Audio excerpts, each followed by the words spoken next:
What's up, everyone? It's Ash here. I just wanted to do a video about the rebrand. Lots of people have been asking me why we're even doing it in the first place and what the purpose is. And obviously these videos are designed to be as transparent as possible and really bring you into the journey of the company and why we're doing what we're doing, why I'm doing what I'm doing. And so what I did today, just so you know where these questions are coming from, is I tweeted and put a LinkedIn post out there asking people what they wanted to know about why we would take a company that's 7 years old now, an organization that's known as a certain thing and has been that whole time, and change the name of it. It seems kind of counterproductive if you built up this real brand legacy and brand equity with lots of people who know you as a certain thing. Why would you change it? And so that's basically the first question that I got, and I'll thank everyone if I can at the end of this video who posted these questions. But what's the reason? Why? Well, the reason is, as I think I might have briefly covered in possibly the first video in this vlog series, is because we've got a legacy that goes with the brand that doesn't exist anymore. So Yena started as a company, as a meetup, sorry. It's just like a little community that was designed for people just to find a safe space to connect in a bar. There was like 5 or 6 of us in a bar. I set up an event, specifically though for young entrepreneurs at the time. I was 21, 22, 23, somewhere around there, probably 23, I think, 7 years. Be about right. And was tired of going to events and meeting other people that I just couldn't gel with. They didn't understand my culture. They didn't understand like my age. Half the time people would ask me for a drink because they thought I was there serving them and not there as a business owner. And it bugged me. I wanted to find out where all these cool people were that were supposedly building amazing things in their bedrooms. You know, the Social Network movie came out and I'm like, great, there's kids building world-changing companies, but I don't know where they are. People that I was speaking to were talking about their kids, their holidays, their retirement. I wasn't anywhere near that at that point. And so just needed to find people like me. So long story short, basically started a meetup for young entrepreneurs. I'm a brand guy through and through. So I branded it up and called it the Young Entrepreneur Networking Association. That's where the name came from. You know, it makes sense. Kind of added a bit of an air of authority around what was otherwise just a couple of people having a drink and a beer in a bar. And then a couple of years running that and growing those events got to a certain point where I didn't want it just to be young entrepreneurs anymore. Our mission had grown into trying to help everyone everywhere start and grow a business. And I can't do that if we put an age limit on it. So remove the age limit completely. It didn't feel right. I don't even know if it was legally allowed. Morally, it didn't make sense. And commercially, it doesn't make sense to stop someone paying you when they hit a certain age, really. So we scrapped it and did I guess what you could probably call a soft rebrand, which was to change the way the name was written, but not the actual name itself. So went from Yena, all capitals, to Yena, lowercase in the branding and written as capital Y, lowercase ENA. Go from an acronym to a noun. Problem with that is we knew that internally and those closest to us kind of got it, but the people in the ring that's, I guess, second connection away from us and beyond didn't really understand that this had happened, didn't really get it, and just continued to call us the Young Entrepreneur Networking Association. And this has happened, continued up until today even. And the problem with that is that it miseducates people on what we are and who we are and what we do. We're not just a community for young entrepreneurs. We're a company that provides business benefits by subscription to any company that wants and needs the support that they otherwise might be able to access through accelerators but can't get into. And that's any age, any sector, any geography. And so the name miseducates people, and I wanted to kind of put a change to that. So the company feels like it's coming into a new era for itself. We're repositioning the way that we talk about what we do, and all of these things come to a head. And it made me think, hey, a rebrand makes sense. Let's change the name, and let's change the way that we look and feel, and just readdress the world, basically re-announce ourselves. We built a really big foundation.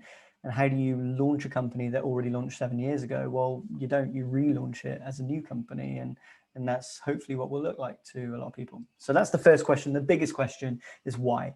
I'm going to move on to the next one. The next question is, what convinced me that changing the name of the brand was worth the effort, or is it more than a hunch? And frankly, most things in business are a hunch anyway. I think we discussed that in the last video. But in startup businesses, at least, obviously you get more metrics as you grow, but you take a lot of hunches and you work off them. But what convinced me that changing the brand was worth the effort? Frankly, I don't know yet. Like, we could come to February, we could do this. No one may care. We may confuse everybody. No one may answer my emails anymore because they don't understand the email address it's coming from. We don't have any domain authority around it. And so maybe it falls into spam, and who knows, we end up with worst case scenarios. Again, something I discussed in the last video. But what I'm hoping will happen is that we'll be able to re-announce ourselves to a wider community of people, open ourselves up to a much wider range of potential customers, potential members, potential partners, and just have a lot more fun doing it under a brand that hopefully is a little bit cheekier than we are right now, and really where I want to be. So we'll see is the answer to that question. The next question is it hard letting go of an old brand? And by default, yeah, it is. It's like, it's like your baby. It's like watching it grow up and leave home, probably. But I think it's a natural process. Things are always going to change. And I think as a business owner, you get to a point where you realize that you can't be too emotionally attached to stuff, because if you are, then you don't leave room for improvement or change or innovation. Sometimes those improvements and changes and innovations can be small, but sometimes they have to be big, and you have to be okay with that, because sometimes, just like we've seen in the last year, the world changes drastically, and if you're not prepared to adapt with it, then there's a question around whether you'll survive or not. And that happens sometimes by choice too. So through the reasons that I've just mentioned, the choice was we probably need to rebrand. And so I'm indifferent to thinking about the old branding. Yena is a name that will always be important to me because it's been the foundation of everything we've built to date. But the new name and new branding is something I'm really excited to get out into the wild and really take ownership of. So the next question is, how many different rebrand ideas did we have before picking this one? So we were really lucky to work with a guy called Gareth, who runs an agency called Bello Studio. You can find him on Google, I'm sure, and I'll put him in the description. But a huge thanks to Gareth for the work that he's done in such a short space of time. I think I delivered him the brief in December, like the worst client ever, and we got it done before the Christmas break. It's insane. So huge thanks to him. But part of that process and part of that brief was, hey, can you help me with names? Because we were workshopping names a lot, and the problem is when you're in it, it's hard to see outside of it. We have a word that we use a lot with regards to our community, which is calling them rebels. And so every name I was coming up with was based around that, and I was accidentally obsessed with the word rebel, rebellious, rebellion. And so I put that in the brief and said, hey, look, I'm interested in this word, but I would love third-party suggestions. Give me other examples. I'm curious to see what you think. It's probably more powerful to have someone outside of what you do tell you what they think you do and what they think you should be called, because that gives you more of a clear lens versus based on what the rest of the world probably sees versus yourself. So we did that, and Gareth came up with a list of names, a whole bunch of, reasoning behind why those names could be interesting. There were a few in there, frankly, that we just couldn't use. They didn't align with our core values. And there were a few in there that just weren't right. They didn't fit our brand personality. They were too traditionalist, for example. So we narrowed them down and got them down to, I think there was maybe 20 names to start with, possibly 30, maybe even more than that, actually. But a bunch, less than 50 though. And then we narrowed that down and got it to 2 words. I'm not great at deciding things, but I've practiced it over a while and gotten better at it. And yeah, we chose two names. And I already had a secret favorite. I think, it's kind of like that thing where I guess like your head hits the pillow, you start going to sleep, and you're thinking about the sorts of things that are really interesting to you. And the one word just wouldn't get out of my head, and I was trying to stay indifferent to it and stay, neutral. But yeah, there was a preference. So I kind of got back to him with that, and then we workshopped those two. So he came up with creative around both. Gave us some examples of what that might look like, how that might feel in the wild, and not the actual branding, but some creative exploration around both the words, just to see how they both felt. Because who knows, my preference of the word might have been changed by the creative. Did that, and again, tried to stay neutral to it, and not kind of make a decision too quickly, because it's a big thing. But the name that I already preferred stood out, certainly in a branding point of view as well, and creative point of view. So we very quickly decided on that one and moved on with it. So there were a whole bunch at the start, and I guess mini scoop is the name ended up being something that wasn't based on the words that we thought they were going to be. Our community will always be rebels. There'll always be a whole bunch of different things, and we'll explore that later on. But it ended up being something away from that word, I guess. Are we renaming all of the internal things is the next question.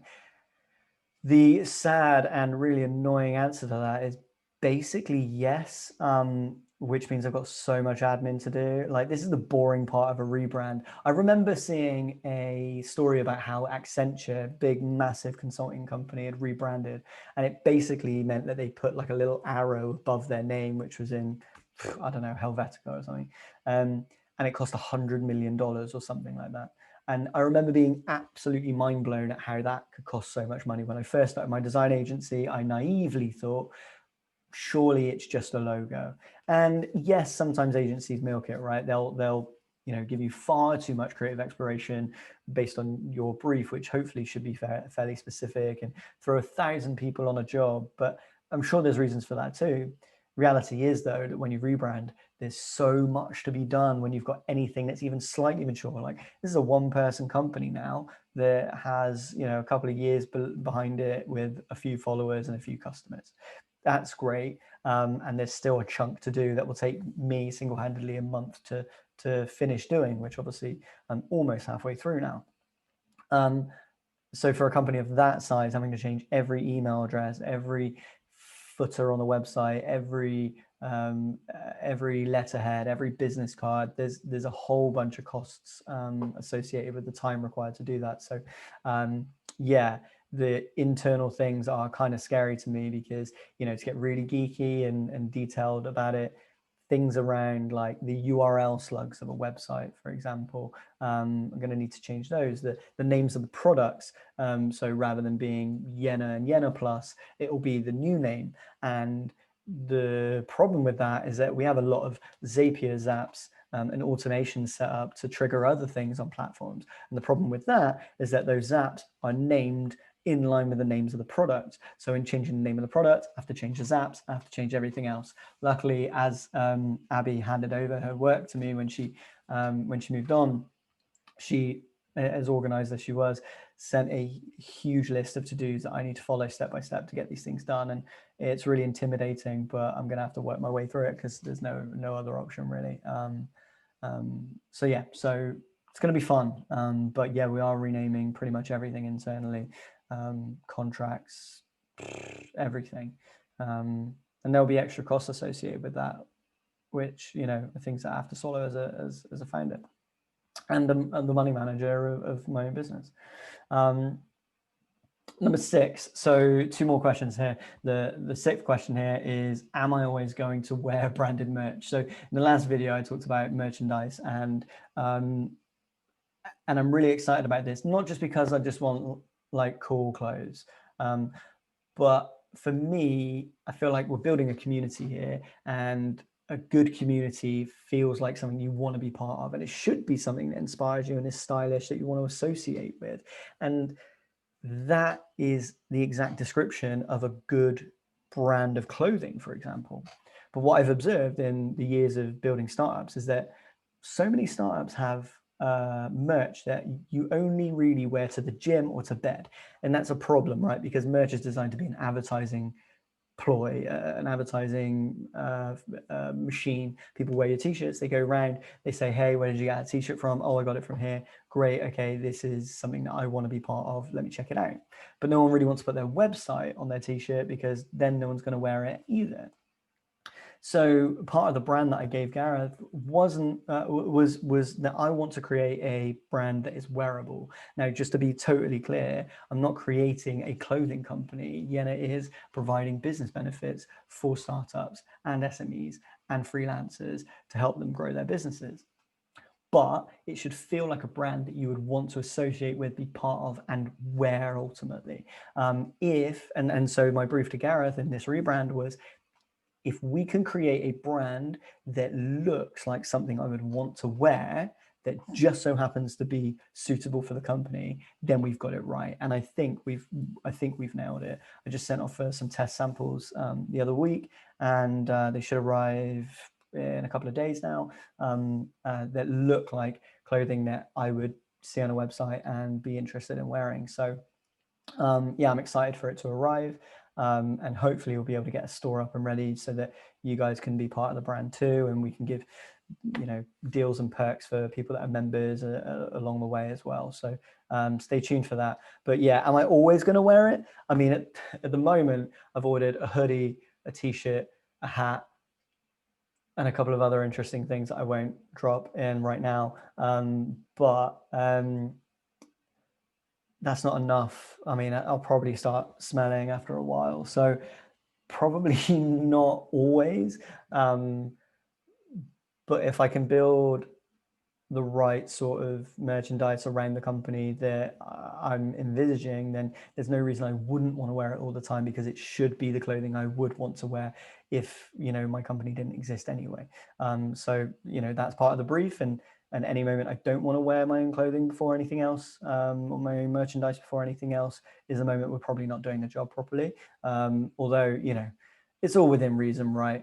I'm not going to just wear our own hoodies all day, every day. I'm not the Mark Zuckerberg who wears the same outfit every single day. You know that because I'm wearing a different hat today because my hair is still ridiculously long. And yeah, and so there will be different versions for sure. So the final question is launch date. Coming Feb, I'm hoping to get all of this live and ready overnight for when we hit, I keep saying the 1st of February, and actually I've just realized that I need to check this. That might not be a Monday, and that's not an issue, but the challenge that I want here, oh my God, that is a Monday. That's amazing. That's so perfect. Clearly we're thinking on the spot here, but the point around launching it on a Monday isn't just that it's a Monday, but it's the fact that I've got a Saturday and a Sunday for you guys to forgive me for any teething problems. I get 48 hours, and I don't advocate working on a weekend. I think it's really powerful to take a break, but obviously in these circumstances, you got to do a little bit of extra work. And actually on a Saturday and Sunday, I can do all of the things that might otherwise break, change the website, upload new things, change the socials, etc., and get ready so that Monday, when Monday hits, we're a new company and everybody's introduced to it. There is a ton of stuff to get done before that happens. But hopefully now you know the reasons behind why it's happening, the considerations that have been taken into account along the way, and pretty much everything I can tell you up until this point without just blurting out the name of the new name of the company, which I'm still trying to keep a secret. So yeah, thank you to everyone who asked those questions, which does include, but not limited to, Tom, Robert, Duncan, Steve, Ben, and Jared. Across LinkedIn and Twitter. I'm still posting up quite often, mostly on Twitter, about how this process is going, and I'm answering questions on an ongoing basis. So yeah, if you have any questions, tweet me. This will be on YouTube, so feel free to comment. Of course, like and subscribe. There will be more of these videos coming up as we approach the rebrand, post rebrand, hopefully, if you're still enjoying the content. But thanks for tuning in, and I'll see you in the next video.